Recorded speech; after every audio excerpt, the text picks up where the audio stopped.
1, 2, 3. Okay, what I'm going to be showing you now is a brief video about how to create a Triad prep reduction guide. And what we do is we fabricate these so that when you're going in and doing the preps on your case, you're able to see the preps in relation to where the temporary or the diagnostic wax up is currently situated in the mouth.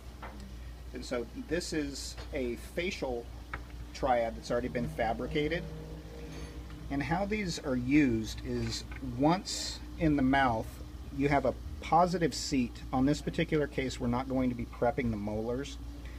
And so we're going to be using those as our positive stop. When we go in and do our facial reduction, you'll be able to see from the facial aspect of your preps to the internal aspect of the Triad that you have enough adequate reduction. Same situation applies with the lingual stent. So if we were doing crowns on these bicuspids, let's say, you'd be able to see the amount of reduction that you either lacked or had enough of on the lingual. If we were doing a veneer type prep, then the internal aspect of this stent would lay against the linguals.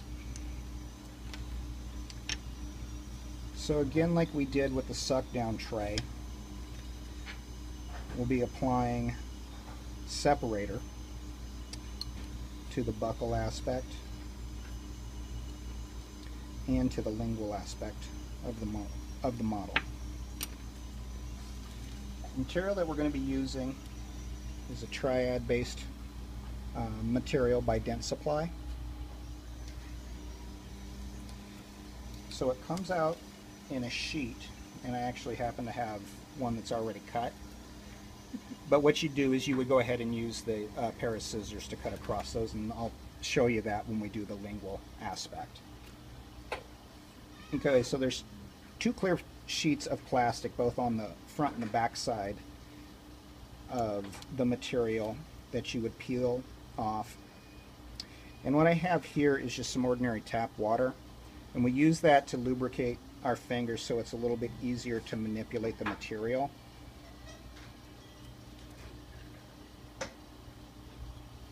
Peel both of those off.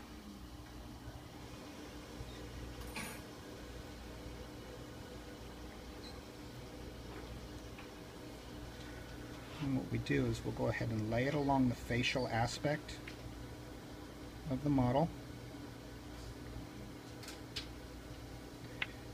And then we'll wrap it over onto the molars on this particular one so that we have our positive seat. And then I'm taking the water and I'm just adapting it, the material to the facial aspect of the model, like such. Okay. So then what we'll do is we'll take this to a light box for 90 seconds. And then once that has cured, we'll bring it back over, and then I'll show you what we do with that portion.